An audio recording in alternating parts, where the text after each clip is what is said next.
Yes, very good morning to all. कैसे हैं आप सब? सभी को जोरदार गुड मॉर्निंग। एकदम जोरदार। बहुत बढ़िया।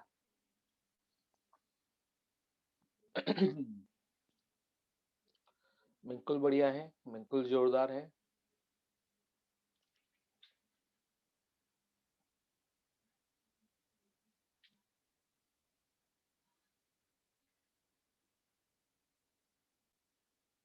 दो मिनट वेट करते हैं स्टूडेंट्स को सबको ज्वाइन करने के लिए।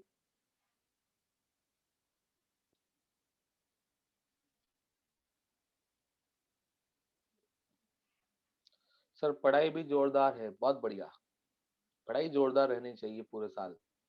जोरदार पढ़ाई रही तो आपका सिलेक्शन पक्का है।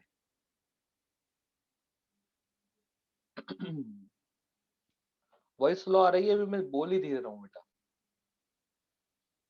अभी पढ़ाएंगे जब तेज बोलेंगे, है ना।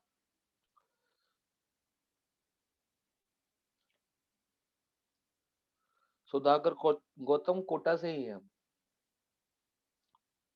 प्रॉपर कोटा से ही है।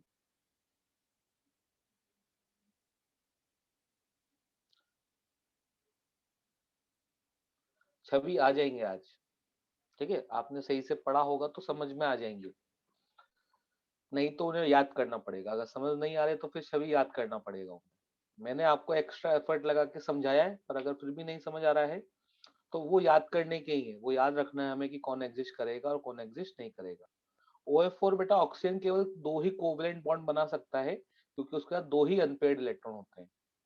तो मैक्सिमम चार बना सकते हैं सेकंड पीरियड वाले, पर चार से ज्यादा नहीं बना सकते।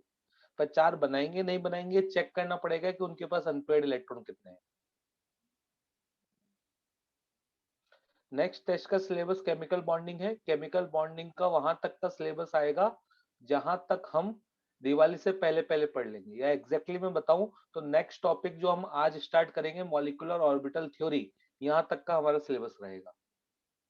मॉलिक्यूलर ऑर्बिटल थ्योरी तक। ठीक है।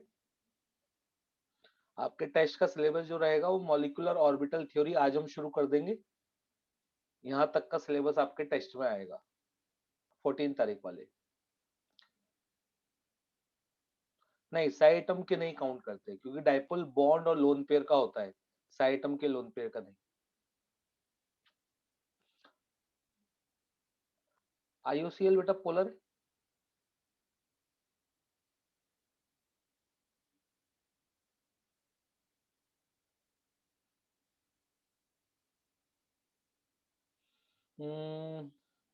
Molly new.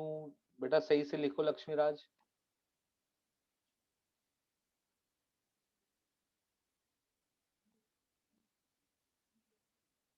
चलिए डिस्कस कर लेते हैं, लास्ट टर्न पे हमने क्या पढ़ा था उसको एक बार, फिर आगे चलते हैं। ठीक है। मैं अब क्या बोल रहा हूँ उसको थोड़ा सा ध्यान से सुनना, जिससे आपके आंसर सही होंगे और जल्दी आएंगे। ठीक है। हमने बहुत सारे रीजन पढ़े थे मॉलिक्यूल के एग्जिस्ट और नहीं एग्जिस्ट होने के। Number one reason, due to absence of vacant orbital. तो यहाँ पे एग्जाम्पल हम बहुत सारे जानते हैं। सेकंड पीरियड का कोई एलिमेंट है और वो केवल ग्राउंड स्टेट में कंपाउंड बना पा रहा है, एक्साइटेड में नहीं बना पा रहा है, क्योंकि उसके पास कोई वैकेंट डी ऑर्बिटल नहीं है। तो ऐसे कंपाउंड का रीजन एग्जिस्ट नहीं होने का होगा due to absence of vacant D orbital. जैसे कि NCl5, नाइट्रोजन ग्राउंड स्टेट में 3 बॉन्ड बना पाता है पर एक्साइट नहीं कर पाता और 5 बॉन्ड नहीं बना पाता, तो इसका रीजन आ जाएगा हमारे पास due to absence of vacant d orbitals. तो ये कंपाउंड एग्जिस्ट नहीं करते due to absence of vacant D orbital.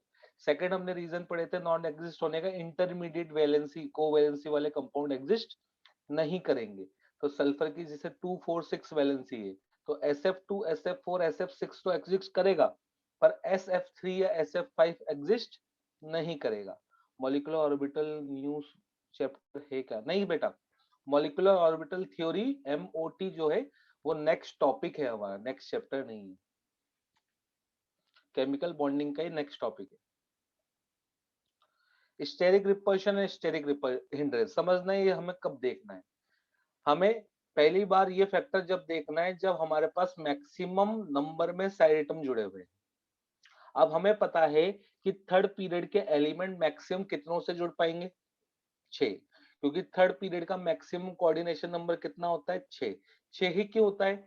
एक एटम की अपनी एक कैपेसिटी है कि अपने आसपास कितने एटम को बिठा सकता है, तो ये ज्यादा से ज्यादा 6 को बिठा पाएगा। 6 को बिठाएगा या नहीं बिठाएगा वो बात की बात है, पर अगर बिठा पाएगा तो ज्यादा से ज्यादा कितनों को लोगों को अपने आसपास अरेंज करवा पाएगा? 6।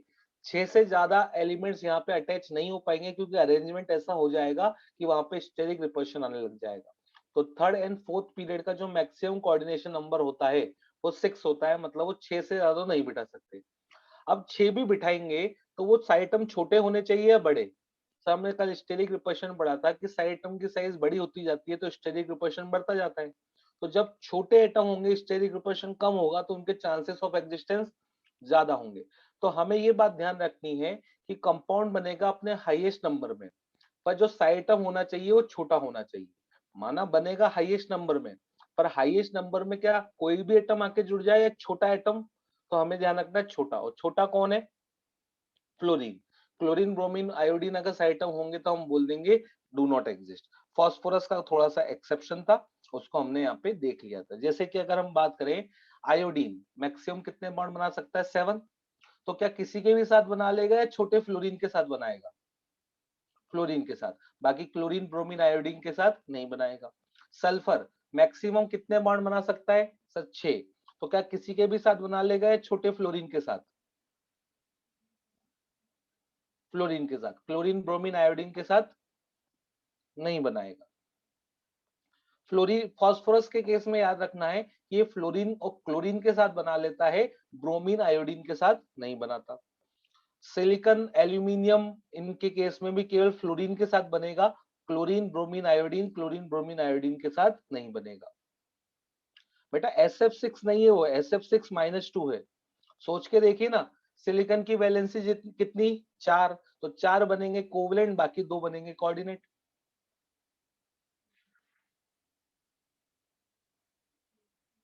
पूजा कन्नर क्लियर है?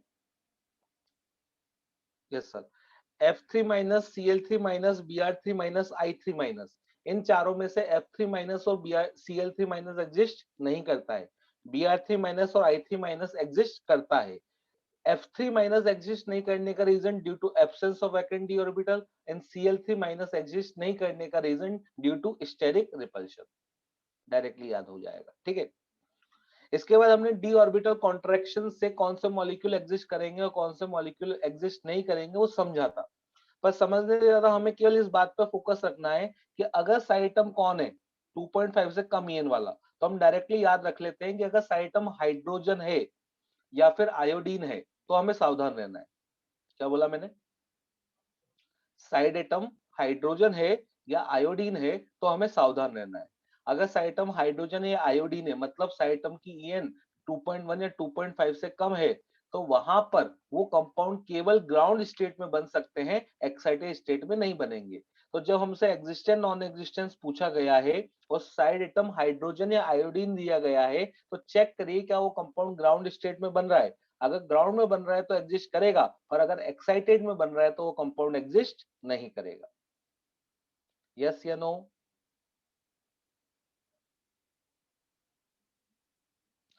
होमवर्क कल जो दिया था वो करे? ठीक है, चलिए सबसे पहले PCl5 एग्जिस्ट करेगा क्या? सर भी ऊपर पढ़ा था हमने कि फास्फोरस के केस में मैक्सिमम 6 बन सकते हैं और फ्लोरीन क्लोरीन दोनों के साथ बन सकते हैं। केवल फास्फोरस ही है जो क्लोरीन के साथ भी बनाता है, बाकी सब केवल फ्लोरीन के साथ बनाते हैं। देखिए टेबल, वापस दिखा देता हूँ, पढ़ा था ये, एग्जिस्ट करता है ना। नेक्स्ट NH5, नाइट्रोजन 5 बॉन्ड बना सकता है क्या? नहीं। और reason, reason due to absence of vacant orbital या वैकेंट ऑर्बिटल डी ऑर्बिटल। बिल्कुल। PH5 एग्जिस्ट क्यों नहीं करेगा? क्या इसके पास वैकेंट ऑर्बिटल नहीं है? नहीं सर, साइटम हाइड्रोजन है, और साइटम अगर हाइड्रोजन होता है तो कंपाउंड केवल ग्राउंड स्टेट में बनता है, एक्साइटेड स्टेट में नहीं बनता है। तो यहाँ पर हमारे पास डी ऑर्बिटल कॉन्ट्रैक्शन वाला रूल लग जाएगा। क्लियर है? ठीक है। CCl6-2, क्या यहाँ पे कार्बन सेकंड पीरियड का है? और सेकंड पीरियड वालों के लिए मैक्सिमम कोऑर्डिनेशन नंबर क्या होता है? CN मतलब कोऑर्डिनेशन नंबर 4। तो यहाँ पे तो 6 जुड़ रहे हैं, इसलिए कंपाउंड एग्जिस्ट नहीं करेगा। SiF6-2, सिलिकॉन थर्ड पीरियड का है क्या? यस। क्या ये 6 मैक्सिमम बना सकता है? यस। क्या कोई से भी 6 के साथ जुड़ सकता है या छोटे वाले के साथ, छोटे फ्लोरीन के साथ? तो SiF6-2 एग्जिस्ट कर जाएगा। पर Cl क्या बड़ा हो गया, इसलिए एग्जिस्ट नहीं करेगा। क्लोरीन वापस थर्ड पीरियड का है, यस या no? Third period maximum coordination number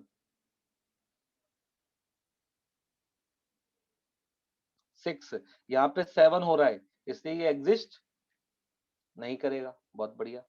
SH6, साइटम यहाँ पे कौन है? हाइड्रोजन। और मुझे बताइए 6 बॉन्ड बन रहे हैं तो सल्फर ये सेकंड एक्साइटेड स्टेट में बन रहा है, और अगर साइटम हाइड्रोजन होता है तो कंपाउंड केवल ग्राउंड में बनता है, एक्साइटेड स्टेट में नहीं बनता है, इसलिए कंपाउंड एग्जिस्ट नहीं करेगा। रीजन हो गया D orbital contraction. Similarly XCF4 site, xenon केवल ऑक्सीजन फ्लोरीन के साथ ही कंपाउंड बनाता है। 10th वाला बताइए एग्जिस्ट करेगा ना या नहीं? 10th वाला करेगा सर। जिनोन यहाँ पर ऑक्सीजन और फ्लोरीन के साथ कंपाउंड बना रहा है, और जिनोन के कंपाउंड ऑक्सीजन फ्लोरीन के साथ एग्जिस्ट करते हैं, तो ये कंपाउंड एग्जिस्ट करेगा। ठीक है। FCl3 एग्जिस्ट करेगा या नहीं?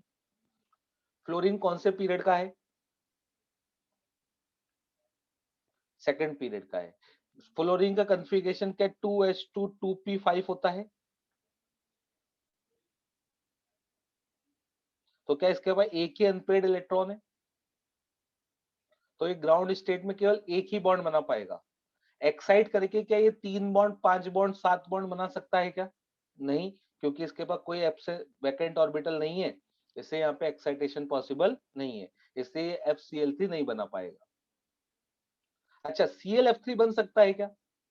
हाँ सर, क्लोरीन थर्ड पीरियड का है, वैकेंट डी ऑर्बिटल प्रेजेंट है, तो एक्साइटेशन प्रेजेंट है, तो 1 बॉन्ड भी बन सकता है और 3 बॉन्ड भी बन सकते हैं। 1 बनेगा ग्राउंड में, 3 बॉन्ड बनेंगे फर्स्ट एक्साइटेड स्टेट में। BH4- एग्जिस्ट करेगा, बिल्कुल। ये जो डी ऑर्बिटल कॉन्ट्रैक्शन वाला हमने रूल पढ़ा था, ये रूल लगता है थर्ड सेंट्रल एटम जो हो वो थर्ड पीरियड ऑनवर्ड्स। ऐसा क्यों? क्योंकि थर्ड पीरियड के बाद ही डी ऑर्बिटल दूर रहता है या p ऑर्बिटल्स दूर होते हैं। अदरवाइज s और p ऑर्बिटल्स ही होते, वहां पे एक्साइटेशन करना आसान होता है। s से d में इलेक्ट्रॉन्स का एक्साइट करना मुश्किल होता है, इससे वहां पे कॉन्ट्रैक्शन वाला फेनोमेना देखा जाता है। पर अगर हम बोरॉन की बात करें तो वहां पे इलेक्ट्रॉन केवल s से p में जाएगा, जो कि ऑलरेडी पास है, तो वहां पे साइटम कैसा भी हो एक्साइटेशन हो जाएगा, इसलिए हमारे पास BH4 माइनस भी एग्जिस्ट करेगा। अच्छा, PI6 माइनस एग्जिस्ट करेगा क्या? लार्ज साइड एटम लार्ज है, स्टेरिक रिपल्शन आएगा, इसलिए एग्जिस्ट नहीं करेगा। और लास्ट वाला बताइए सोचकर, XeCl4 एग्जिस्ट करेगा या नहीं? नहीं सर, जिनॉन केवल ऑक्सीजन एंड फ्लोरीन के साथ ही कंपाउंड बनाता है और किसी के साथ नहीं बनाता है। यस या नो? क्लियर है? कोई डाउट किसी को? वन वाला बेटा ये है ना, फास्फोरस के केस में याद रखना है कि जनरली फ्लोरीन के साथ ही बनता है, पर फास्फोरस के केस में क्लोरीन के साथ भी एग्जिस्ट करता है। ये है फर्स्ट वाला।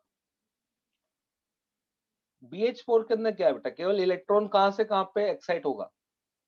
S से P में, तो S और P तो पास पास है ना, तो यहाँ पे कोई कॉन्ट्रैक्शन करने की जरूरत नहीं है, कैसा भी साइड एटम हो, कम ईएन वाला है ज्यादा ईएन वाला, एक्साइटेशन हो ही जाएगा। IF7 बेटा आयोडीन कौन से पीरियड का है? 5th पीरियड का, वहां पे मैक्सिमम कोऑर्डिनेशन नंबर 6 नहीं होता, ज्यादा हो सकता है। और आयोडीन 1 3 5 7 बॉन्ड बना सकता है, तो 7 बॉन्ड बना लेगा, पर किसी भी एटम के साथ या छोटे एटम के साथ? सर साइड एटम छोटा होगा, स्टेरिक रिपल्शन कम होगा, चांसेस ऑफ एग्जिस्टेंस ज्यादा होगा, इसलिए IF7 बन जाएगा। हाँ, ये टॉपिक मॉड्यूल में नहीं है, और ये टॉपिक ओवरऑल कुछ टॉपिक भी नहीं है, तो हमने ओवरऑल समझा है कि कभी हमारे पास कोई एकदम से मॉलिक्यूल आ जाए, हमसे पूछ ले कि ये मॉलिक्यूल एग्जिस्ट नहीं करेगा या नहीं करेगा, तो हमारे दिमाग में रीजन होने चाहिए कि क्या क्या रीजन है जिनके कारण मॉलिक्यूल एग्जिस्ट करता है या नहीं करता है। तो हमने उसे कंसाइज करके एक साथ लिख लिया, ताकि आपके सामने कभी भी ऐसा एग्जिस्टेंस नॉन एग्जिस्टेंस का क्वेश्चन आ जाए तो आप ऐसे एकदम से हड़बड़ा नहीं जाए कि मैं कौन सा कहाँ पे पढ़ा था, एक हमने कोवेलेंसी में पढ़ा था, एक हमने कहाँ पे पढ़ा था, हमने उसे कंसाइज करके एक ही जगह पे लिख लिया है।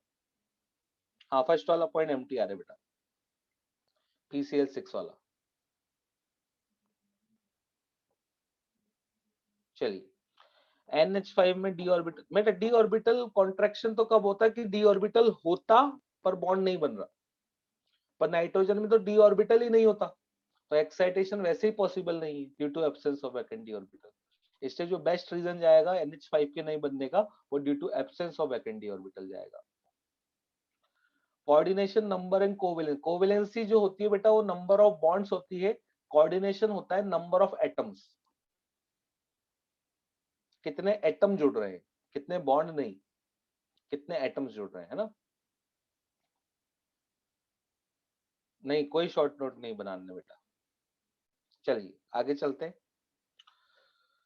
नेक्स्ट थ्योरी पढ़ेंगे, मॉलिक्यूलर ऑर्बिटल थ्योरी। क्या पढ़ेंगे?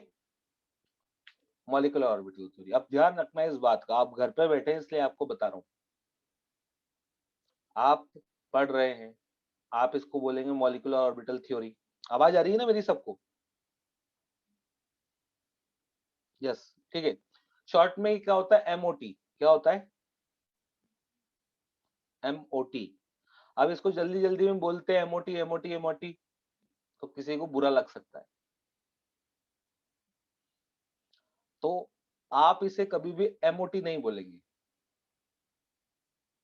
इसको हमेशा M.O.T बोलेंगे, नहीं तो आपके सैंडल चप्पल जूते पड़ने के पूरे पूरे चांस है, और उसका जिम्मेदार मैं नहीं हूं। मैं आपको पहले से वार्निंग दे देता हूं कि आपको मॉलिक्यूलर ऑर्बिटल को शॉर्ट में MOT नहीं बोलना है, M.O.T बोलना है। क्लियर है बात? मैं बोल सकता हूँ MOT क्योंकि मैं बंद केबिन में बैठा हूँ, कोई नहीं है आसपास, है ना? तो पहले ही मैंने आपको वार्निंग दे दी है, अब आपके ऊपर है कि आपको क्या यूज करना है, ठीक है? अब हम कोई भी न, चलो आते हैं सीरियस नोट के ऊपर, पढ़ाई के ऊपर आते हैं। मॉलिक्यूलर ऑर्बिटल थ्योरी, इससे जस्ट पहले हमने कौन कौन सी थ्योरीज पढ़ी थी? सर सबसे पहली बॉन्डिंग की थ्योरी थी लुईस ऑक्टेट रूल। यस या नो? पर वो फेल हो गया, क्योंकि जरूरी नहीं है कि ऑक्टेट कंप्लीट हो, ऑक्टेट ना कंप्लीट होने के बावजूद भी बॉन्ड बनता है। फिर उसके बाद हमने कोवेलेंट बॉन्ड कैसे बनता है उसके लिए वैलेंस बॉन्ड थ्योरी को पढ़ा कि कोवेलेंट बॉन्ड बनता है ओवरलैपिंग से। फिर उसके बाद वीबीटी कुछ बातों को नहीं समझा पाया तो हमने उसके अंदर हाइब्रिडाइजेशन को इंट्रोड्यूस करा कि डायरेक्ट ओवरलैपिंग मत कराओ, पहले सेंट्रल एटम के ऑर्बिटल्स को हाइब्रिड करो और फिर बॉन्डिंग करा के फेनोमेना करो। तो जो है इंटरमिक्सिंग वाला फेनोमेना है इसको हमने क्या बोला, हाइब्रिडाइजेशन। आगे जाके लोन पेयर ज्योमेट्री को खराब कर रहे थे तो lone pair and multiple bond को कहां पर बिठाएं ये हमने पढ़ा वीएससी पीआईटी थ्योरी में, valence shell electron pair repulsion theory में। अभी तक हम इतनी थ्योरीज पढ़ चुके हैं। नेक्स्ट थ्योरी जो आ रही है वो है molecular orbital theory. Next theory क्यों पढ़ रहे हैं बताइए। सर बहुत सिंपल सा रीजन है, हमारे सिलेबस में है। बिल्कुल सही है, इसलिए पढ़ रहे हैं। ऐसे तो बहुत सारी थ्योरीज होती है, हम वो क्यों नहीं पढ़ते, क्योंकि वो सिलेबस में नहीं है। तो सबसे पहला रीजन तो एमओटी क्यों पढ़ रहे हैं सर, सिलेबस में। दूसरा, एमओटी पढ़ने की जरूरत क्यों पड़ी सर, इसके पहले वाली थ्योरीज के कुछ ड्रॉबैक्स रहे होंगे, अगर वो परफेक्ट होती तो हमें नई थ्योरी बनाने की जरूरत ही नहीं है, या साइंटिस्ट को कोई नई थ्योरी के बारे में सोचने की जरूरत ही नहीं थी। तो कोई भी नई या लेटेस्ट थ्योरी क्यों आती है, क्योंकि ओल्ड थ्योरी के अंदर कुछ ड्रॉबैक्स रह गए, कुछ बातों को वो नहीं समझा पाई या कुछ बातों को उन्होंने समझाया पर वो गलत समझाया। तो उनको सही करने के लिए, उनको समझाने के लिए हमें नई थ्योरिटिकल पॉइंट लेना पड़ता है और नई थ्योरी को समझना पड़ता है। तो ये बिल्कुल नई थ्योरी है, इसका पुरानी किसी भी थ्योरी से कोई लेना देना नहीं है। अब कोई नई थ्योरी आती है तो उसके पोस्टुलेट्स क्या है, उसके रूल्स क्या है, वो क्या है, उसको हमें समझना पड़ेगा। तो पहले की थ्योरीज को दिमाग में से निकाल के इस बात को सुनना जब हम मॉलिक्यूलर ऑर्बिटल थ्योरी पढ़ रहे हैं। क्या बात क्लियर है क्या? यस या नो? यस सर, ठीक है।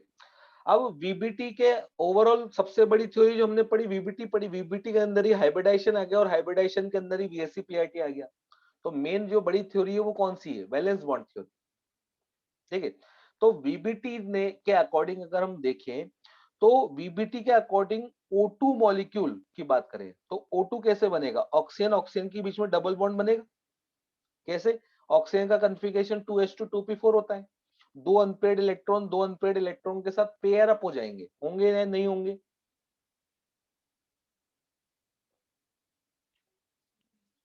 बिल्कुल होंगे। अब अगर ये जोरदार, अगर ये आपस में क्लियर हो जाएंगे, आपस में क्या हो जाएंगे, बॉन्ड बना लेंगे, तो मुझे बताओ कौन से ऑक्सीजन के पास कोई अनपेयर्ड इलेक्ट्रॉन बचा क्या? किसी भी ऑक्सीजन के पास कोई अनपेयर्ड इलेक्ट्रॉन बचा क्या? नहीं सर, दोनों के ये इलेक्ट्रॉन भी पेयर हो गए, ये इलेक्ट्रॉन भी पेयर हो गए। तो according to VBT O2 molecule जब बनेगा तो उसके पास कोई अनपेयर्ड इलेक्ट्रॉन होंगे या नहीं होंगे? नहीं होंगे। और जब मॉलिक्यूल के अंदर अनपेयर्ड इलेक्ट्रॉन नहीं होते हैं तो ऐसे को बोला जाता है डायामैग्नेटिक। क्या बोला जाता है? डायामैग्नेटिक। पर जब हमने एक्सपेरिमेंटली पता करा और O2 को चेक करा तो उसकी नेचर हमें पैरामैग्नेटिक नेचर मिल रही थी। कैसी नेचर मिल रही थी? पैरामैग्नेटिक। पैरामैग्नेटिक नेचर का मतलब होता है हैज अनपेयर्ड इलेक्ट्रॉन, उसके पास कम से कम एक अनपेयर्ड इलेक्ट्रॉन हो। ऐसी नेचर को क्या बोलते हैं? Paramagnetic nature. अब वीबीटी इस बात को नहीं समझा पाया। वीबीटी बोल रहा है कि इसके पास दो अनपेयर्ड इलेक्ट्रॉन है, इसके पास दो अनपेयर्ड इलेक्ट्रॉन है, ये ओवरलैपिंग करेंगे, ये पेयर्ड हो जाएंगे, और पेयर्ड हो जाएंगे तो ये डायमैग्नेटिक होना चाहिए। पर जब हमने एक्सपेरिमेंटली पता करा तो O2 की नेचर हमें पैरामैग्नेटिक मिल रही थी, मतलब वहां पे हमें अनपेयर्ड इलेक्ट्रॉन मिल रहा था। तो इस बात को वीबीटी एक्सप्लेन नहीं कर पाया। तो O2 की पैरामैग्नेटिक नेचर को एक्सप्लेन करने के लिए हमें नई थ्योरी पढ़नी पड़ी जिसका नाम क्या है, M.O.T। क्लियर है? Molecular orbital theory. यस, ठीक है। दूसरा पॉइंट, मुझे बताइए ऑक्सीजन ऑक्सीजन के बीच में क्या डबल बॉन्ड बनता है? यस। हाइड्रोजन हाइड्रोजन के बीच में क्या सिंगल बॉन्ड बनता है? यस। नाइट्रोजन नाइट्रोजन के बीच में क्या ट्रिपल बॉन्ड बनता है? यस। तो बॉन्ड ऑर्डर क्या होता है?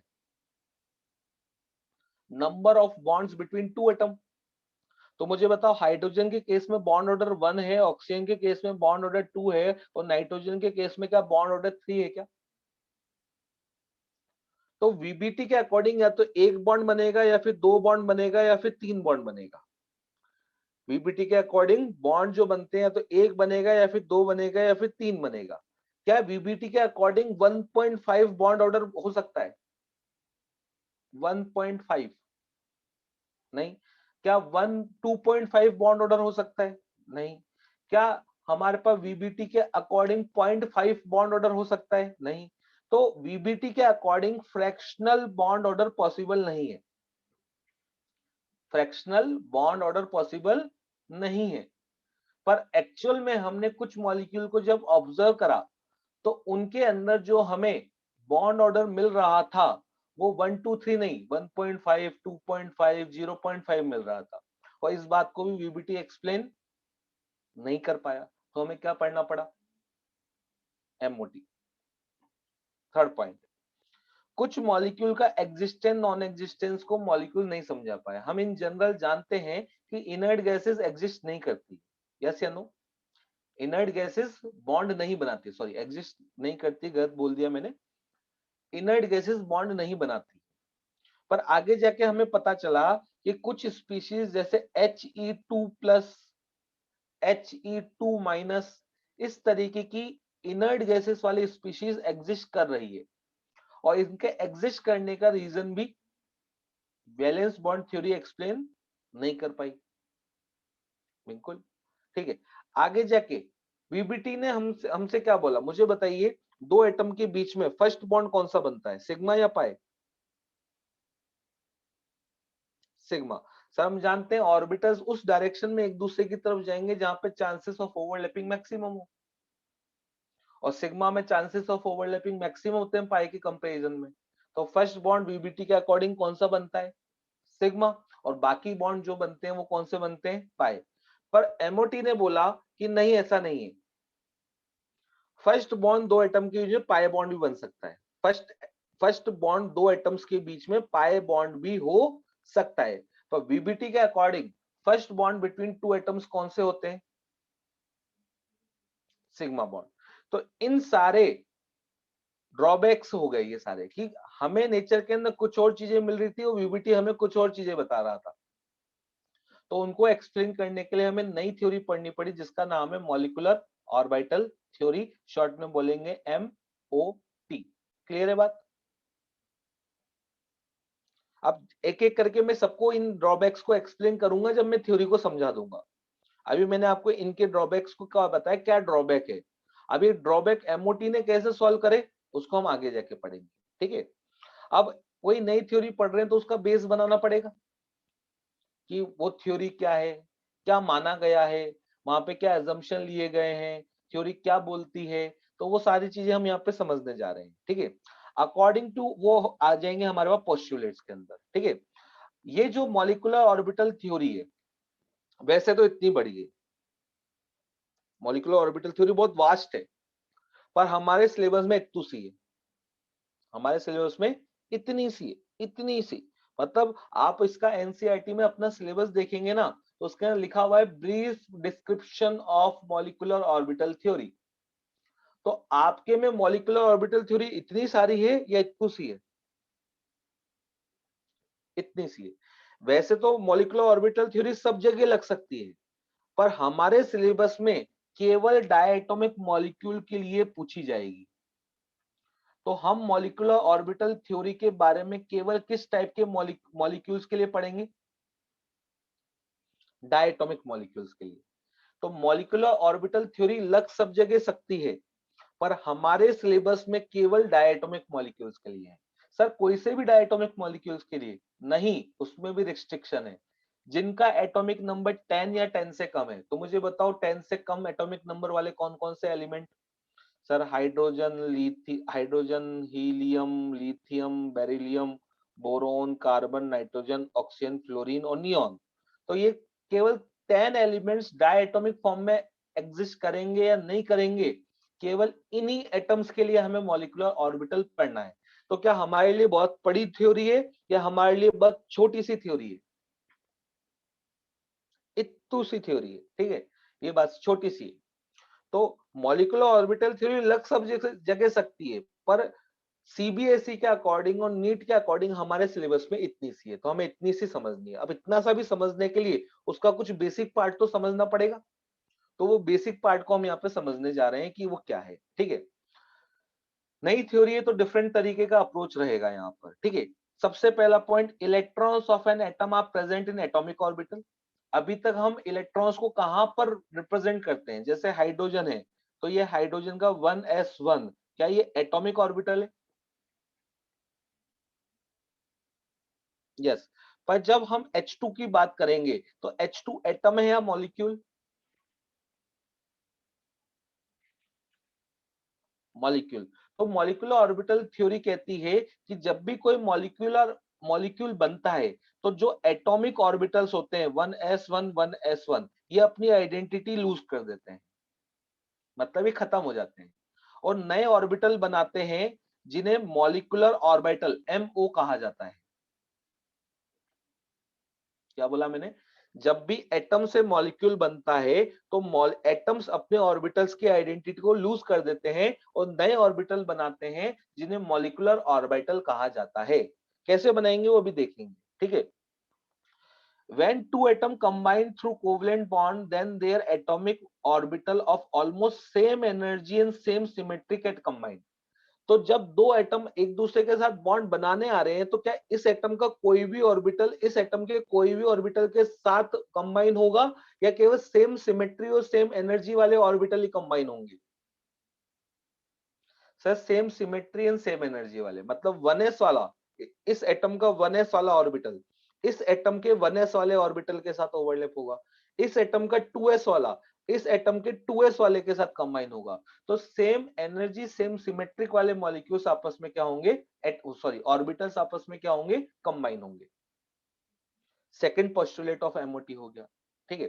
थर्ड, कितने मॉलिक्यूलर ऑर्बिटल बनेंगे? सर आपने बोला एटॉमिक ऑर्बिटल अपनी आइडेंटिटी लूज कर देंगे तो वो मॉलिक्यूलर ऑर्बिटल बनाएंगे, तो कितने मॉलिक्यूलर ऑर्बिटल बनेंगे? सिंपल सा रूल है, हाइब्रिडाइजेशन में क्या था, कितने हाइब्रिड ऑर्बिटल बने थे? सर जितने एटॉमिक ऑर्बिटल कंबाइन हुए थे उतने नए हाइब्रिड ऑर्बिटल बने थे। वैसे यहाँ पे भी है कि जितने ऑर्बिटल्स आपस में मिल रहे होंगे तो एटॉमिक ऑर्बिटल मिलके क्या बने, मॉलिक्यूलर ऑर्बिटल। तो कि जितने एटॉमिक ऑर्बिटल मिले उतने नए मॉलिक्यूलर ऑर्बिटल बन जाएंगे। एग्जांपल से भी बता दूंगा। तो number of molecular orbital form will be equal to number of combining atomic orbital. Molecular orbital को हम शॉर्ट में MO बोलेंगे और एटॉमिक ऑर्बिटल को हम शॉर्ट में AO बोलेंगे। जितने मिलेंगे उतने बनेंगे, शॉर्ट में हम याद रख सकते हैं, क्या बोलेंगे, जितने मिलेंगे उतने बनेंगे, ठीक है। फोर्थ, मॉलिक्यूलर ऑर्बिटल कैसे बन रहा है? मॉलिक्यूलर ऑर्बिटल बन रहा है जब atomic orbital same energy same symmetric वाले आपस में मिल रहे हैं, आपस में मिल रहे हैं और एटॉमिक ऑर्बिटल अपनी आइडेंटिटी लूज कर रहे हैं और नए ऑर्बिटल्स बना रहे हैं जिनका नाम है मॉलिक्यूलर ऑर्बिटल। थोड़ा और आगे चलते हैं। मुझे बताइए वैलेंस बॉन्ड थ्योरी के अकॉर्डिंग कौन से इलेक्ट्रॉन्स हैं एटम के जो बॉन्डिंग में पार्टिसिपेट करते हैं, ऑल इलेक्ट्रॉन्स या वैलेंस शेल के इलेक्ट्रॉन्स? Valence shell. पर एमओटी के अकॉर्डिंग मॉलिक्यूलर ऑर्बिटल थ्योरी बोलती है कि नहीं, केवल वैलेंस शेल के इलेक्ट्रॉन्स बॉन्डिंग में नहीं पार्टिसिपेट करेंगे बल्कि एटम का हर एक इलेक्ट्रॉन बॉन्डिंग के अंदर पार्टिसिपेट करता है। तो according to MOT all electrons of atom participate in bonding, not only VSE, not only valence shell electron। Clear है? ये कुछ पोस्टुलेट्स है, ठीक है। अब कौन से ऑर्बिटल आपस में मिलेंगे? तो क्या इस एटम का half filled orbital half number of molecular orbital form will have, समझना। मुझे बताओ कितने एमओ बने, जितने एओ मिले, एक एओ दो एओ मिले तो दो मॉलिक्यूलर ऑर्बिटल बने। चार, दो एटॉमिक ऑर्बिटल इसके और दो एटॉमिक ऑर्बिटल इसके मिलेंगे तो टोटल चार एटॉमिक ऑर्बिटल मिलेंगे, तो चार मॉलिक्यूलर ऑर्बिटल बनेंगे।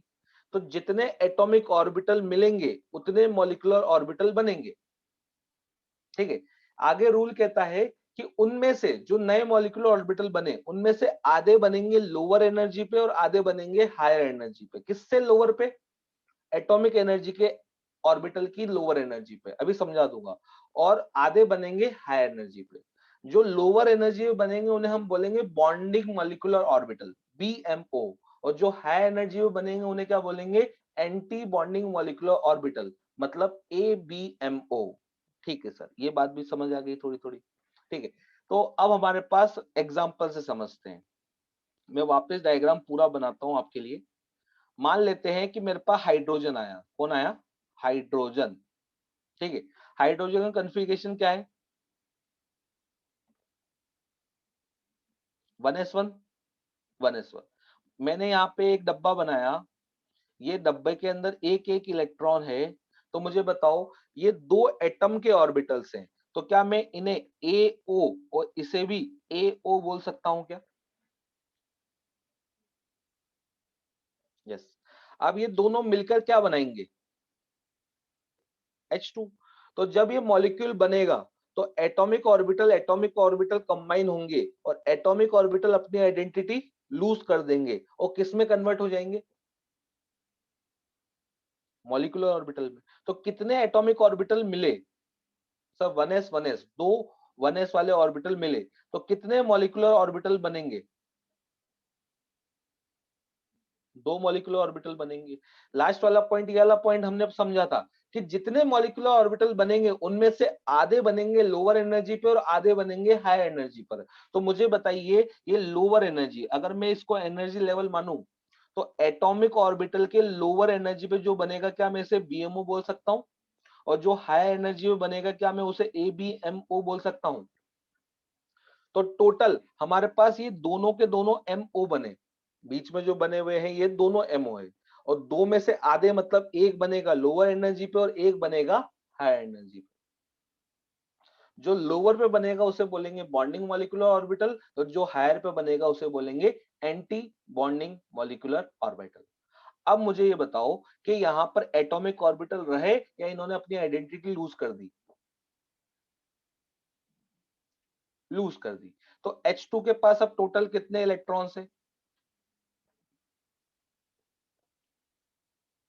दो इलेक्ट्रॉन्स है। तो जिस तरीके से इलेक्ट्रॉन एटॉमिक ऑर्बिटल में रहते हैं, क्या उसी तरीके से अब इलेक्ट्रॉन्स मॉलिक्यूलर ऑर्बिटल में रहेंगे?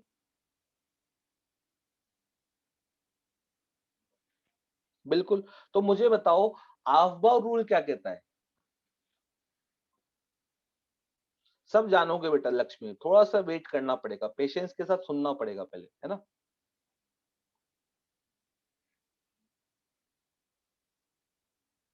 लोअर एनर्जी पहले भरेगी और फिर हाई एनर्जी बढ़ेगी। मुझे बताओ, BMO लोअर एनर्जी पे है या ABMO?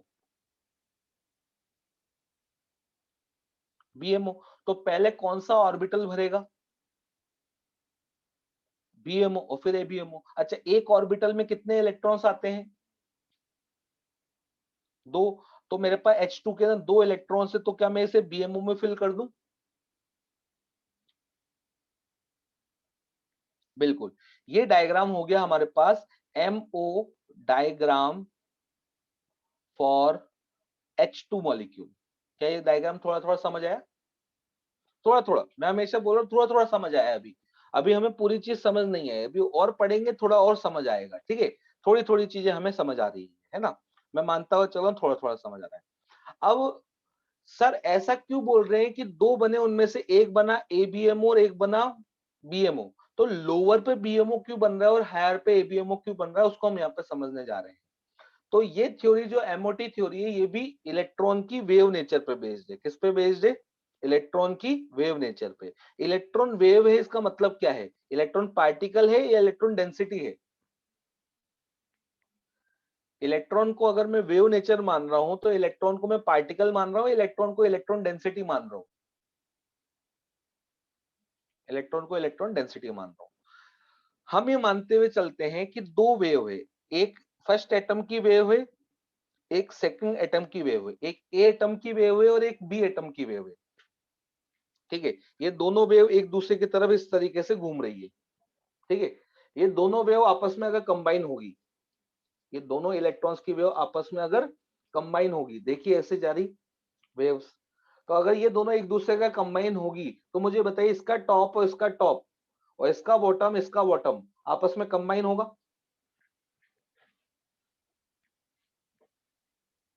होगा।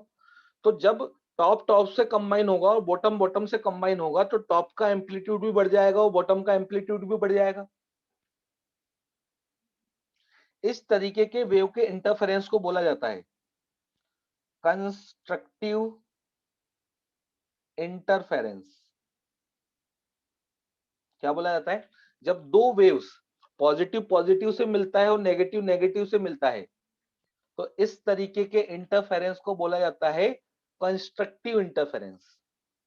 और कंस्ट्रक्टिव इंटरफेरेंस होने के कारण जो रिजल्टेंट वेव बनती है उसका एम्पलीट्यूड पहले जितनी वेव जितना ही रहेगा या बढ़ जाएगा?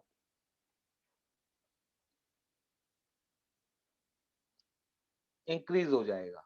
तो ये एम्पलीट्यूड का इंक्रीज होना मतलब डेंसिटी का इंक्रीज होना है। पहले डेंसिटी इतने से पार्ट में थी, अब एम्पलीट्यूड इतना बढ़ गया तो इलेक्ट्रॉन डेंसिटी इतने पार्ट के अंदर घूम रही है। क्लियर है बात? थ्योरेटिकल बातें हैं, ज्यादा कुछ पूछा नहीं जाएगा, आखिरी में तो सारे क्वेश्चन ट्रिक से होंगे, पर थ्योरी समझना जरूरी है हमें। हम पढ़ने आए, कुछ सीखने आए, तो केवल मैं ट्रिक नहीं बता सकता कि ये क्वेश्चन कर लेना ट्रिक हो जाएगा। हमें चीजें समझनी भी पड़ेगी, है ना?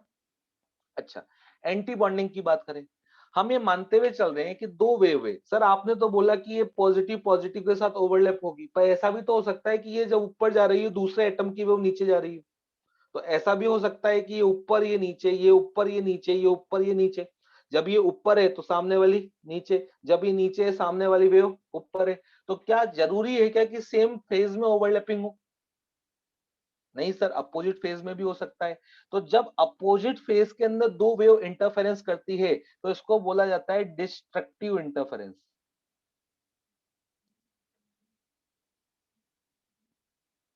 तो एमओटी दोनों पॉसिबिलिटीज लेते हुए चलती है कि दो वेव सेम फेज में भी ओवरलैप कर सकती है और दो वेव्स अपोजिट फेज में भी ओवरलैप कर सकती है। जब ये नीचे जा रहा है तो ये ऊपर जा रहा है, जब ये ऊपर जा रही है तो ये नीचे जा रही है, जब ये नीचे ऊपर और सेम फेज में जा रही है तो सेम फेज में।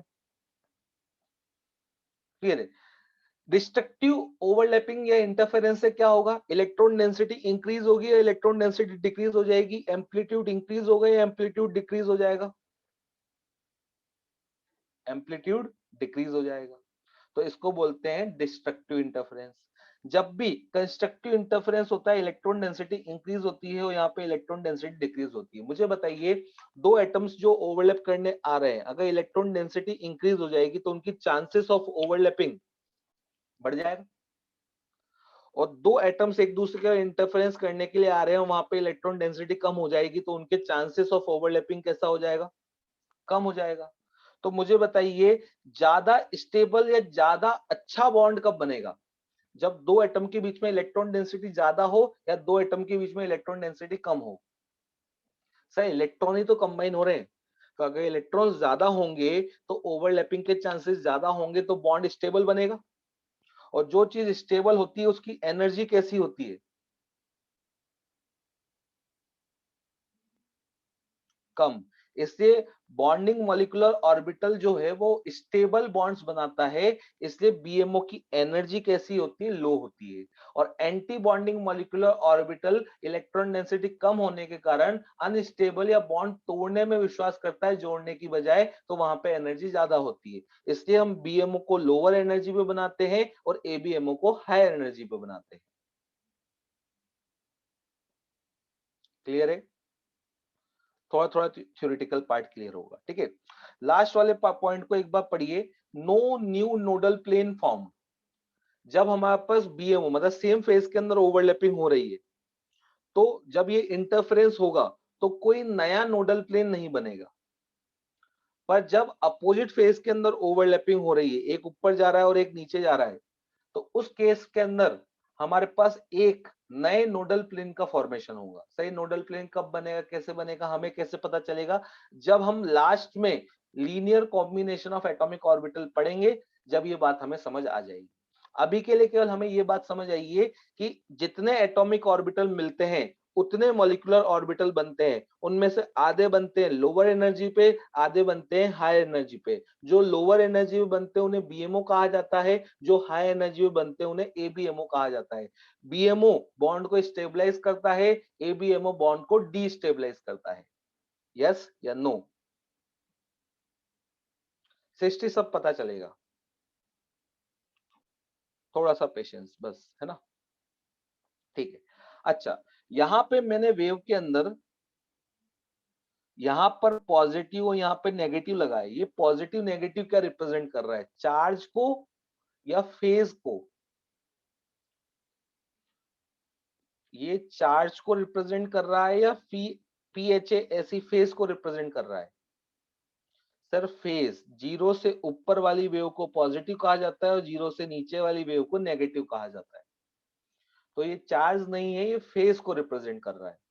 तो क्या हमारे पास जब बीएमओ बन रहा है तो पॉजिटिव वाला पार्ट पॉजिटिव से ओवरलैप हो रहा है और नेगेटिव वाला पार्ट नेगेटिव से ओवरलैप हो रहा है। तो जो इंटरफेरेंस हो रहा है क्या वो सेम फेज में हो रहा है? तो सेम फेज में जब ओवरलैपिंग या इंटरफेरेंस होता है तो उससे बीएमओ बनता है।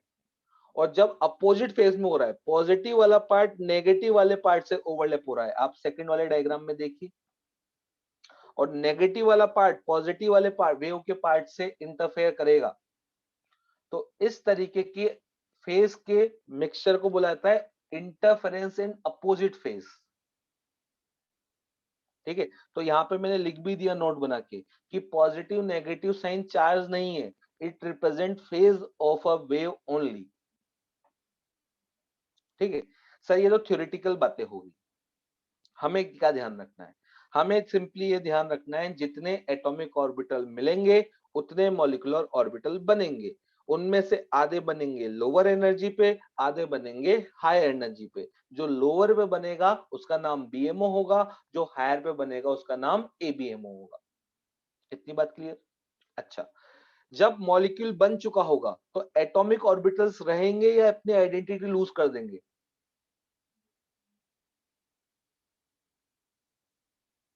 लूज कर देंगे। तो अब हमें इन ऑर्बिटल को कुछ ना कुछ नाम देना पड़ेगा। तो ये जो बीएमओ बना ये कौन से ऑर्बिटल से बना? 1s 1s से, तो इसका नाम भी 1s है।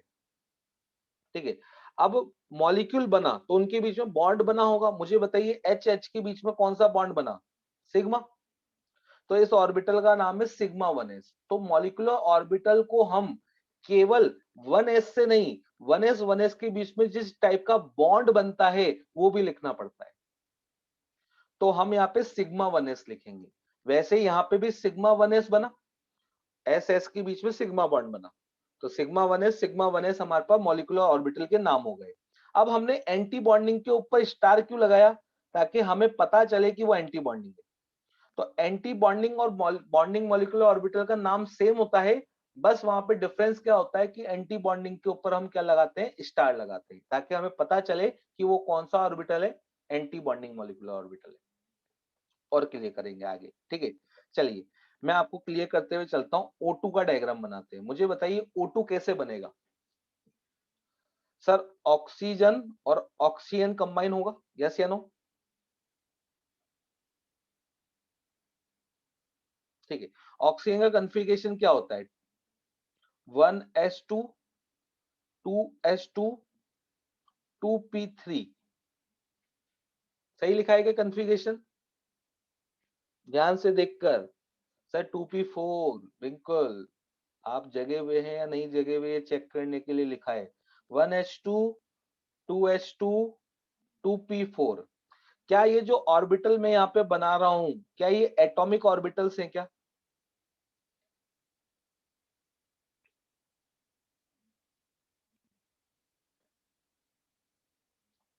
Yes sir. ठीक है, तो ये हमारे पास एटम है तो इसके ऑर्बिटल भी क्या होंगे? Atomic orbital. Rule number 1, same energy वाले ऑर्बिटल कंबाइन होंगे तो 1s वाला किसके साथ कंबाइन होगा? 1s वाले के साथ। 2s वाला 2s वाले के साथ। 2p वाला 2p वाले के साथ। तो सेम सिमेट्री और सेम एनर्जी वाले ऑर्बिटल्स आपस में क्या होंगे? कंबाइन होंगे। जब 1s वाला 1s के साथ कंबाइन होगा तो 1s एक एटॉमिक ऑर्बिटल या दो एटॉमिक ऑर्बिटल मिल रहे हैं? दो मिल रहे हैं। तो कितने नए मॉलिक्यूलर ऑर्बिटल बनेंगे?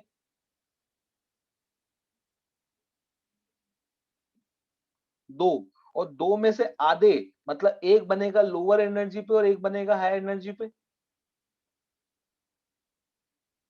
लोअर वाले को बीएमओ बोल देंगे और हायर वाले को एबीएमओ। लोअर वाले का नाम क्या सिग्मा 1s और हायर वाले का नाम क्या सिग्मा स्टार 1s लिख सकता हूं क्या? हाँ सर, 1s ऑर्बिटल से बना सिग्मा बॉन्ड बना, इसलिए सिग्मा 1s और सिग्मा स्टार 1s। अच्छा, मुझे बताइए 2s ऑर्बिटल और 2s ऑर्बिटल मिलेंगे तो क्या दो ऑर्बिटल मिलेंगे तो क्या दो ऑर्बिटल बनेंगे क्या? हाँ। और एक बनेगा लोअर पे, एक बनेगा हायर पे। लोअर वाले का नाम क्या सिग्मा 2s लिख सकता हूं क्या? और हायर वाले का नाम सिग्मा स्टार 2s लिख सकता हूं? हाँ सर, 2s ऑर्बिटल से मिल रहा है। एस ऑर्बिटल के बीच सिग्मा बॉन्ड बनता है, तो sigma 2s and sigma star 2s लिखेंगे। अब बताना सोच कर, इसके तीन ऑर्बिटल के साथ कंबाइन हुए 2p 2p, तो मुझे भाई टोटल कितने ऑर्बिटल कंबाइन हुए? 6। तो 6 में से कितने हायर पे बनेंगे, कितने लोअर पे बनेंगे? सर 6 में से आधे बनेंगे लोअर पे और आधे बनेंगे हायर पे। तो क्या तीन ऑर्बिटल हायर पे बनेंगे और क्या तीन ऑर्बिटल लोअर पे बनेंगे? लोअर वालों का नाम बीएमओ और हायर वाले का नाम एबीएमओ। यस या नो?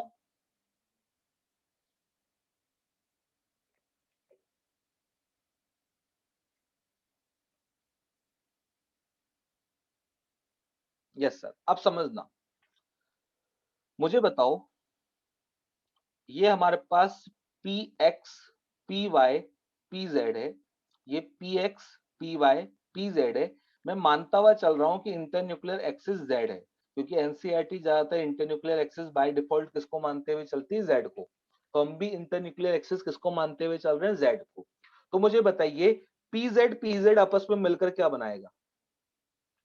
इंटरन्यूक्लियर एक्सिस अगर जेड है तो सिग्मा, और पी एक्स पाई, और पी वाई पाई। तो पी एक्स अगर मैं बोलूं कि हमारे पास ये पी जेड है और ये पी जेड है, तो पी जेड मिलेगा तो ये सिग्मा बॉन्ड बनाएगा, और पी एक्स और पी एक्स मिलके पाई बॉन्ड बनाएगा, और पी वाई और पी वाई मिलके पाई बॉन्ड बनाएगा। यस या नो? तो सिग्मा और पाई की एनर्जी सेम होती है क्या? नहीं सर, सिग्मा बॉन्ड ज्यादा स्ट्रांग होता है, ज्यादा स्टेबल होता है, और जो बॉन्ड ज्यादा स्टेबल होगा उसकी पोटेंशियल एनर्जी या सिस्टम की एनर्जी कैसी होगी? कम होगी। तो क्या ये तीनों ऑर्बिटल सेम एनर्जी लेवल पे बनेंगे या ये भी स्प्लिट हो जाएंगे?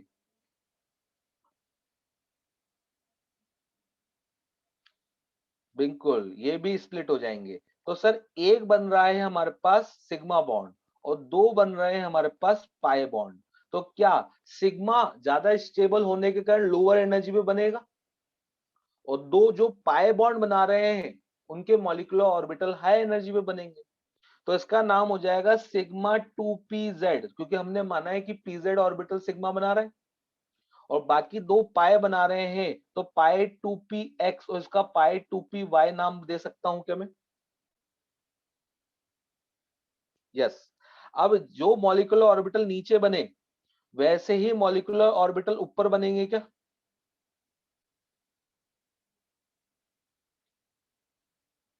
तो सिग्मा ने जितनी एनर्जी नीचे आने में लूज करी उतनी एनर्जी एंटी बॉन्डिंग वाला लेकर ऊपर चला गया।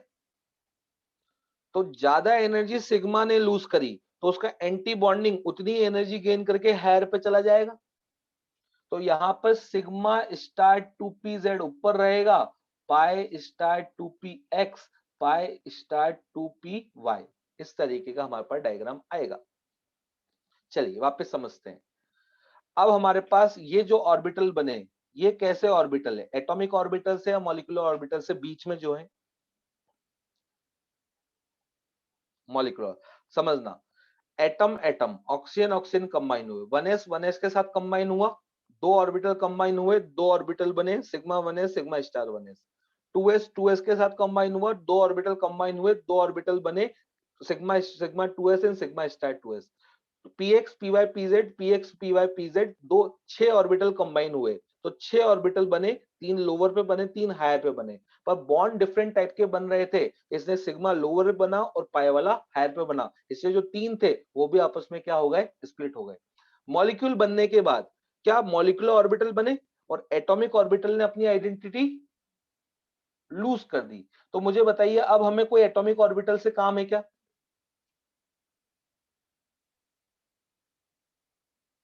नहीं है। तो अब हमारे पास O2 के पास कितने इलेक्ट्रॉन्स है? 16, और 16 इलेक्ट्रॉन्स को क्या ये इंक्रीजिंग एनर्जी का ऑर्डर है क्या? तो ऑफबाउ रूल क्या कहता है, पहले लोअर एनर्जी भरेगी और फिर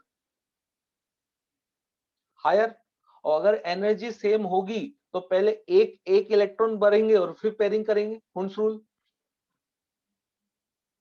तो अगर मुझे बीच वाले डब्बों के अंदर 16 इलेक्ट्रॉन को फिल करना है तो मेरे साथ साथ बताइए सबसे पहले इलेक्ट्रॉन कहां पर फिल करूं, सिग्मा 1s में, एक दो, दो फिल कर दी, 2 एंड 2 4 सिग्मा स्टार में, 2 2 एंड 2 6 हो गए, सिग्मा स्टार 2s में फिल करा तो 8 हो गए, 8 के बाद 2 फिल करा तो 10 हो गए। अभी तक मैंने कितने इलेक्ट्रॉन फिल कर दिए? 10। अब मैं कैसे ऑर्बिटल्स में जा रहा हूं जिनकी एनर्जी सेम है, तो मैं एक साथ दोनों इलेक्ट्रॉन फिल कर दूं या पहले एक एक फिर एक एक इलेक्ट्रॉन फिल करूंगा? उन्स रूल है, सेम एनर्जी का ऑर्बिटल है तो पहले एक एक फिल होगा। 12 इलेक्ट्रॉन हो गए, 13 14,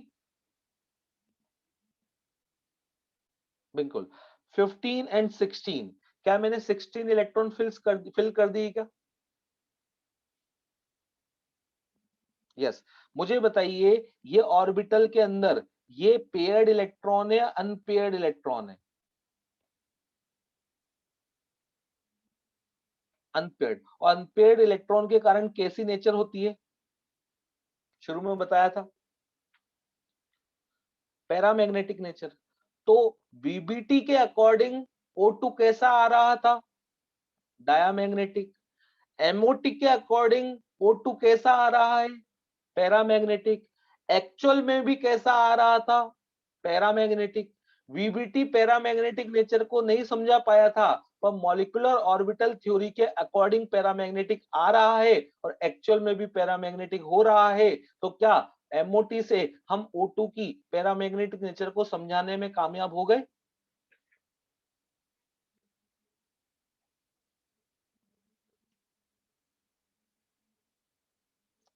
समझ आ गई बात? चलिए थोड़ा आगे चलते। Highest occupied MO and lowest unoccupied MO, short में बोलेंगे हाईएस्ट ऑक्यूपाइड मतलब HOMO, होमो, क्या बोलेंगे, होमो, होमो मतलब हाईएस्ट ऑक्यूपाइड एमओ, एमओ मतलब मॉलिक्यूलर ऑर्बिटल, तो हाईएस्ट ऑक्यूपाइड मॉलिक्यूलर ऑर्बिटल। और LUMO, LUMO, lowest unoccupied molecular orbital. नाम सोचिए और समझिए, हाईएस्ट ऑक्यूपाइड मतलब हाईएस्ट एनर्जी वाला भरा हुआ, ऑक्यूपाइड मतलब भरा हुआ या खाली, ऑक्यूपाइड मतलब भरा हुआ या खाली, भरा हुआ। तो HOMO का मतलब क्या हो गया, जो भी मॉलिक्यूलर ऑर्बिटल बने हुए हैं उनके अंदर हाईएस्ट एनर्जी वाला भरा हुआ ऑर्बिटल कौन सा, जरूरी नहीं है कंप्लीटली फिल्ड हो, भरा हुआ होना चाहिए, वैकेंट नहीं होना चाहिए, ठीक है। तो मुझे बताइए इन सभी ऑर्बिटल्स में से एमओ वाले सबसे हायर एनर्जी पर ऐसा ऑर्बिटल जो भरा हुआ है, फिल्ड है, फिल्ड एनर्जी वाला सबसे ज्यादा एनर्जी वाला ऑर्बिटल कौन सा है? सर पाई 2px पाई 2py, यस या नो? तो क्या इन ऑर्बिटल्स को मैं HOMO बोल सकता हूं क्या, highest occupied molecular orbital.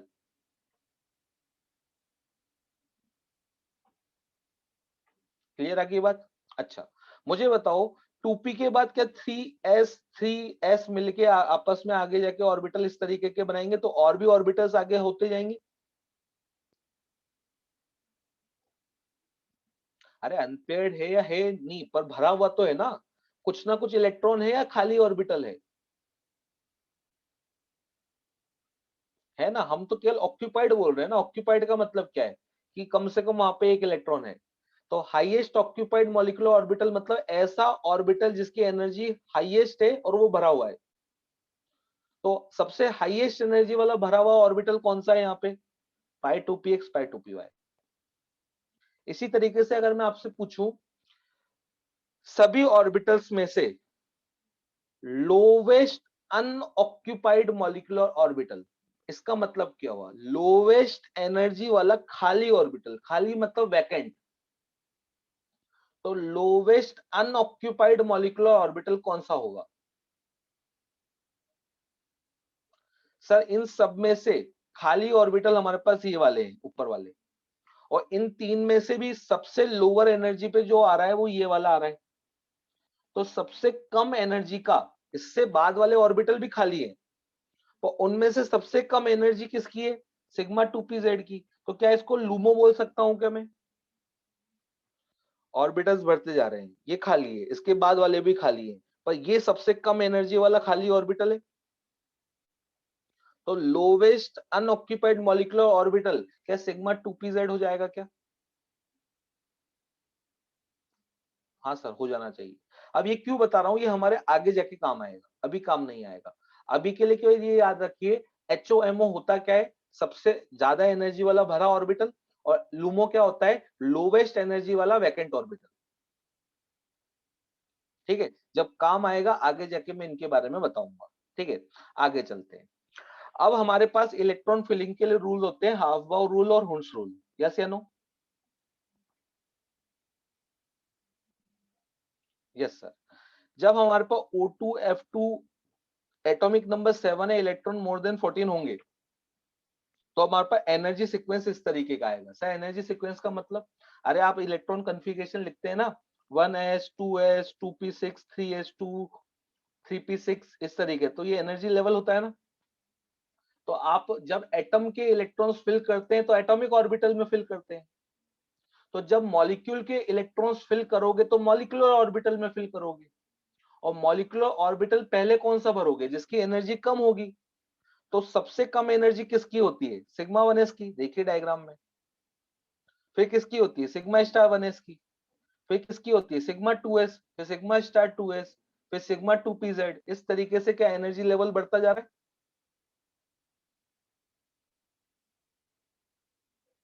Yes sir. तो ये हमारे पास एनर्जी का सीक्वेंस है। Sigma 1s, sigma star 1s, sigma 2s, sigma star 2s, sigma 2pz। मुझे बताइए पाई 2px एंड पाई 2py की एनर्जी सेम है क्या? हाँ सर, आपने दोनों डायग्राम एक साथ बनाए थे, तो यहाँ पे इनकी एनर्जीज कैसी है?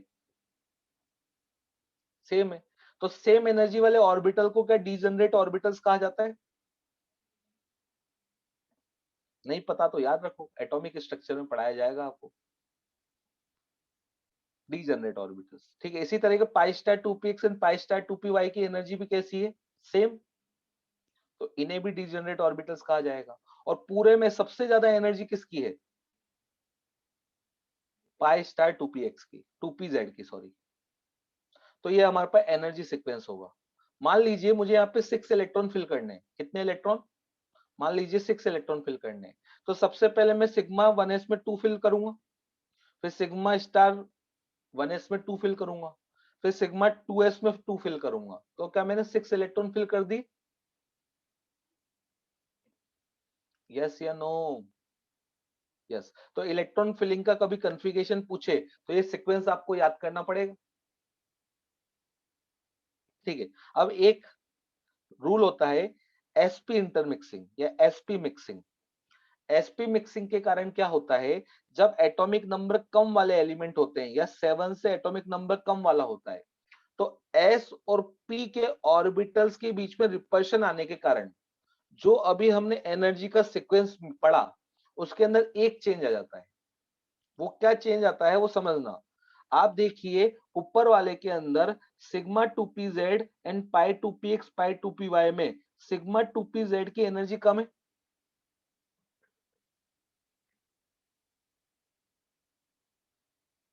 पर sp इंटरमिक्सिंग के कारण सिग्मा 2pz की एनर्जी यहां पर पाई 2px पाई 2py से ज्यादा हो जाती है। तो ये पॉइंट हमें MTR की तरह याद रखना है कि ड्यू टू sp इंटरमिक्सिंग जब एटॉमिक नंबर 7 से कम होगा तो पहले पाई 2px पाई 2py और वाले ऑर्बिटल भरेंगे और बाद में 2pz वाला ऑर्बिटल भरेगा। पर जब एटॉमिक नंबर 7 से ज्यादा होगा तो जैसा हम भरते हुए आ रहे हैं पहले 2pz भरेगा सिग्मा वाला और फिर पाई 2px पाई 2py भरेगा।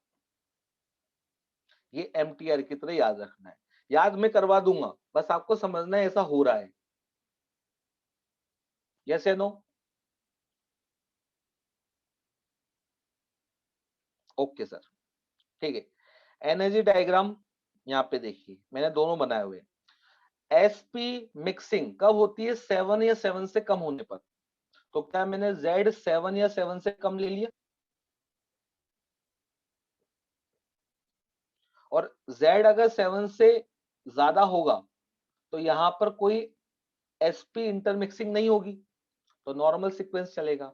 तो क्या ये सीक्वेंस अभी हमने जो पढ़ा था वही है क्या? हाँ सर, सिग्मा 1 है, सिग्मा स्टार 1 है, सिग्मा 2 है, सिग्मा स्टार 2 है, सिग्मा 2pz फिर पाई 2px pi 2py pi star 2px pi star 2py and sigma star 2pz। ये ऑर्बिटल बिल्कुल वैसा का वैसा ही। पर मैंने बोला sp इंटरमिक्सिंग के कारण जब एटॉमिक नंबर कम होगा तो pi star to pi 2px pi 2py वाला नीचे आ जाएगा और सिग्मा 2pz वाला ऊपर चला जाएगा। क्या ये इंटरचेंज होगा ही क्या इस वाले के कंपैरिजन में?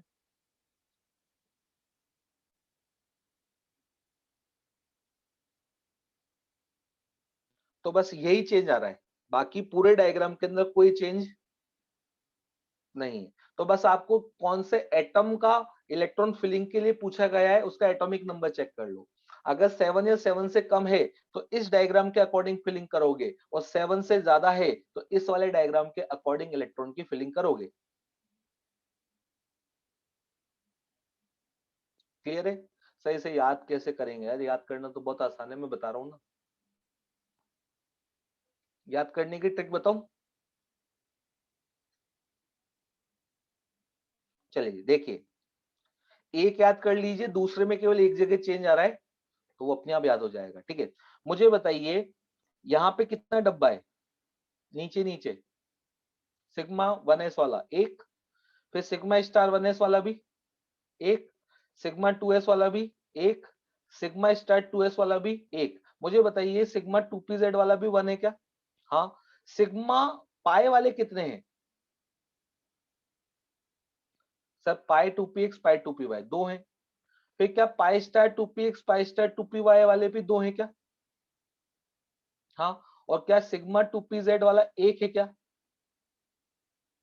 तो ऐसे याद रखिए, 1 1 1 1 1 2 2 1 1 1 1 1 1 2 2 1 नीचे से बोलना है। तो इसको एक नंबर याद कर सकते हैं, 11 11 12 21।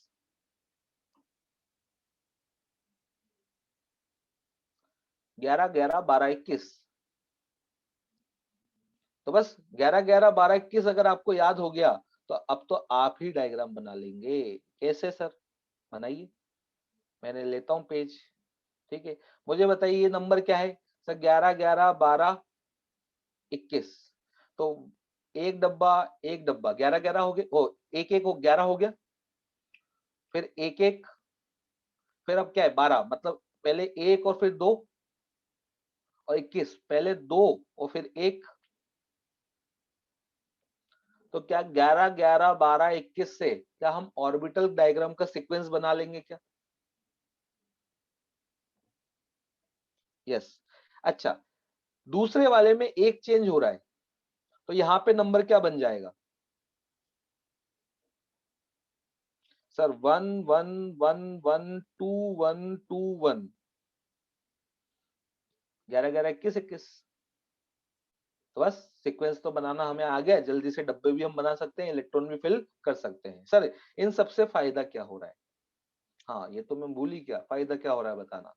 अरे ये सब पता करके अब हमने मॉलिक्यूलर ऑर्बिटल थ्योरी समझ ली।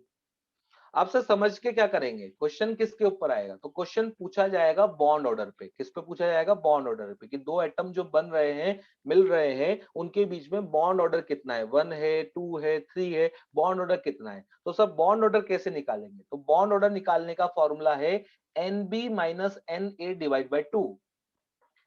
बॉन्ड ऑर्डर निकालने का फॉर्मूला क्या है? NB minus NA divide by 2।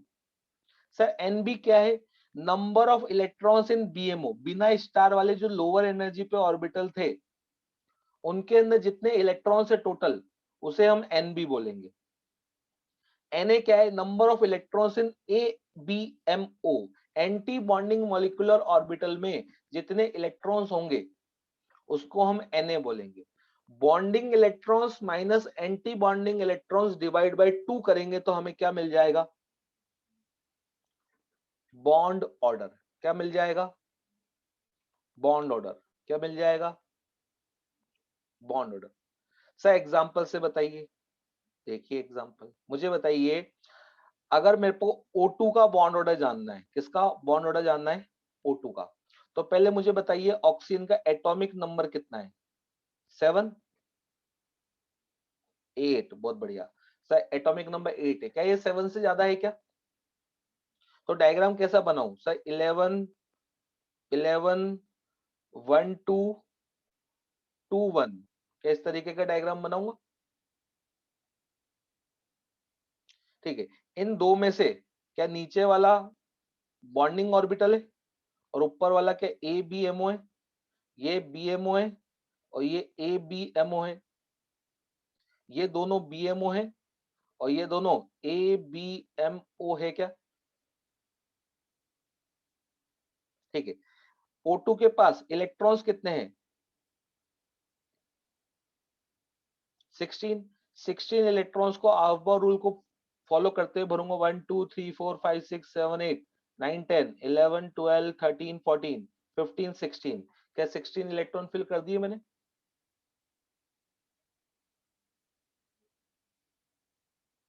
Yes sir.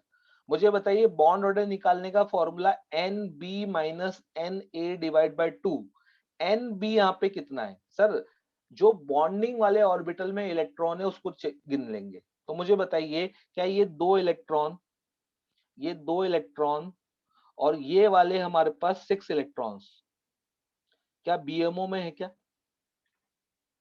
तो टोटल NB मतलब number of electron in bonding molecular orbital कितने? 10। मुझे Na एंटी बॉन्डिंग और मॉलिक्यूलर ऑर्बिटल में इलेक्ट्रॉन गिन के बताओ।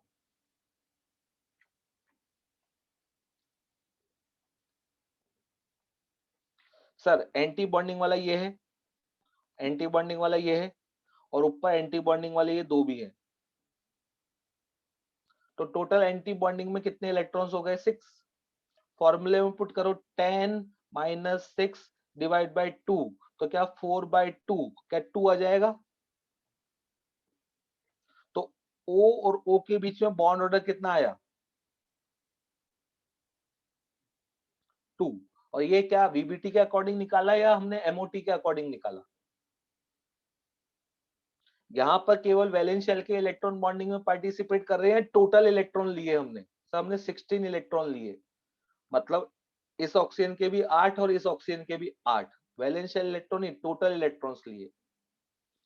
तो MOT के समय हमें टोटल इलेक्ट्रॉन लेने हैं। सर ये तो बहुत टाइम लग जाएगा बॉन्ड ऑर्डर निकालने में।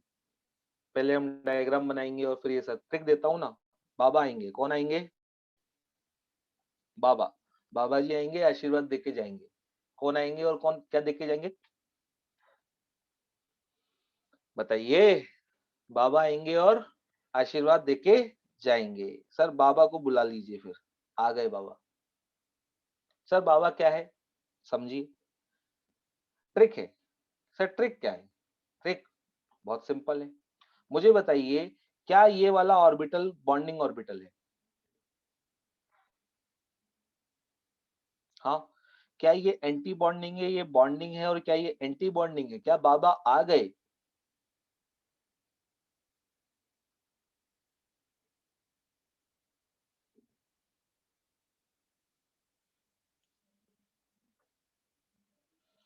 क्या ये तीनों बॉन्डिंग बॉन्डिंग बॉन्डिंग के ऑर्बिटल है? और क्या ये तीनों anti bonding anti bonding anti bonding के ऑर्बिटल है? यस। नीचे वाले में भी देखिए, जहां पे चेंज हो रहा है फिर भी ट्रिक चेंज नहीं हो रही। Bonding anti bonding bonding anti bonding bonding bonding bonding anti bonding anti bonding anti bonding. Yes या नो? तो ट्रिक क्या हो गई हमारे पास ऑर्बिटल के सीक्वेंस की? बाबा बार बार बोले आगे आजा आशीर्वाद ले ले। बाबा बार बार बोले आगे आजा आशीर्वाद ले ले।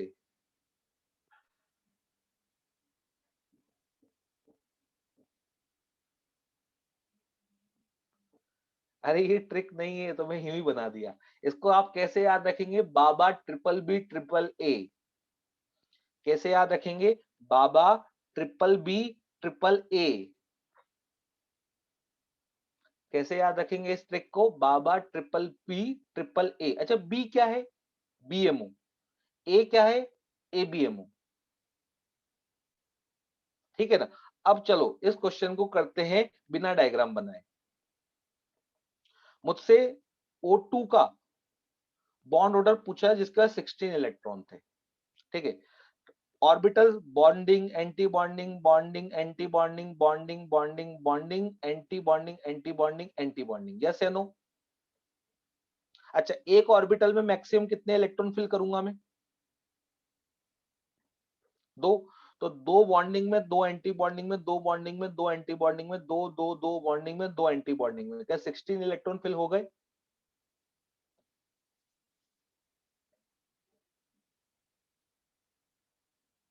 यस। इनमें से अगर मैं अब आपसे पूछूं N B minus N A divide by two करके बॉन्ड ऑर्डर निकालिए, तो क्या आसान हो जाएगा? सर ये 1 2 3 4 5 6 7 8 9 10, 10 तो bonding, 1 2 3 4 5 6, 6 anti bonding divide by to, तो क्या बॉन्ड ऑर्डर टू आ जाएगा?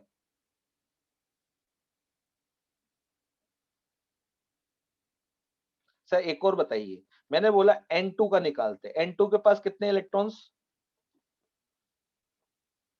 14। 14 N के पास 7, N2 के पास 14 इलेक्ट्रॉन्स।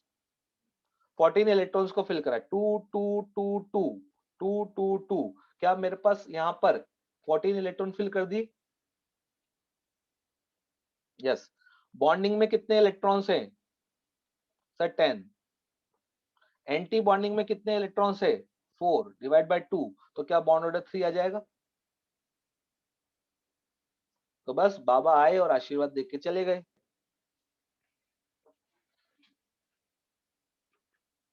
सही है? ध्यान रखना है टोटल इलेक्ट्रॉन लेने हैं।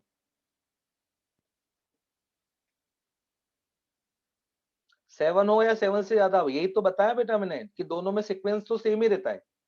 बॉन्डिंग एंटी बॉन्डिंग का सीक्वेंस सेम होता है, ऑर्बिटल का सीक्वेंस थोड़ा सा बदल रहा है। ठीक है। तो बाबा वाली ट्रिक आप इन सबके लिए होमवर्क में लगा लेंगे क्या? एक एग्जांपल और बताता हूँ, O2 प्लस। मुझे बताइए O2 के पास कितने इलेक्ट्रॉन होते हैं? 16।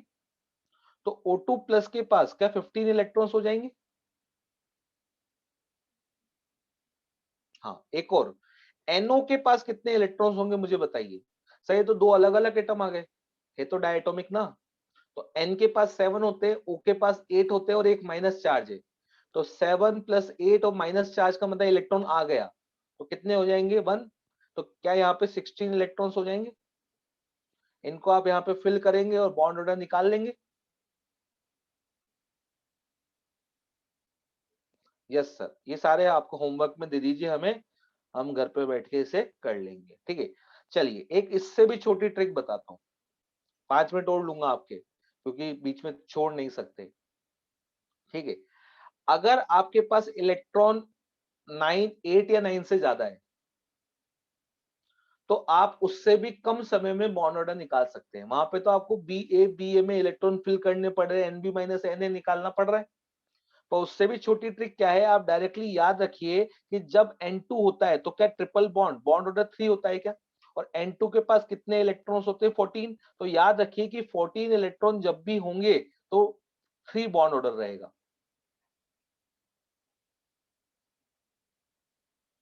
यस या नो? यस। अब चाहे इलेक्ट्रॉन इधर की तरफ इंक्रीज हो रहे हैं 15 16 17 18 19 20, या इलेक्ट्रॉन डिक्रीज हो रहे हैं 13 12 11 10 9 8, आपको बॉन्ड ऑर्डर 0.5 से डिक्रीज करना है। हाँ, सबके लिए वैलिड है, डायटोमिक मॉलिक्यूल के लिए। तो अगर 14 का बॉन्ड ऑर्डर 3 है तो 15 इलेक्ट्रॉन वाले का 2.5, 16 इलेक्ट्रॉन वाले का 2, 17 इलेक्ट्रॉन वाले का 1.5, 18 इलेक्ट्रॉन वाले का 1, 19 इलेक्ट्रॉन वाले का 0.5, 20 इलेक्ट्रॉन वाले का 0। सर 21 का क्या होगा बेटा, सिलेबस में ही नहीं है। मैक्सिमम कितने एटॉमिक नंबर तक है, 10, तो 10 वाला डायटोमिक फॉर्म में अगर बनेगा तो 20 इलेक्ट्रॉन्स ही तो आएंगे।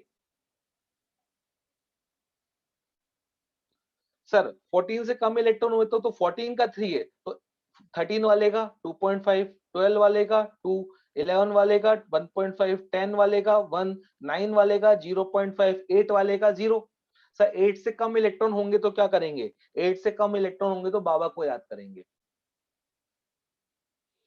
8 से कम इलेक्ट्रॉन होंगे, मैंने बोला ये टेबल कब यूज करनी है, जब इलेक्ट्रॉन 8 से ज्यादा है।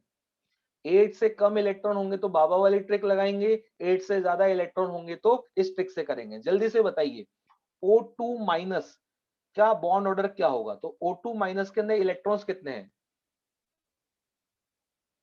सो O2 के पास होते हैं 16, माइनस मतलब एक और आ गया 17, गिनते हुए चलेंगे 14 का 3, 15 का 2.5, 16 का 2, 17 का 1.5, तो क्या बॉन्ड ऑर्डर 1.5 आ जाएगा। हाँ सर, ये तो उससे भी जल्दी आने लग गया। तो आपको बॉन्ड ऑर्डर निकालना आ गया क्या दोनों ट्रिक से।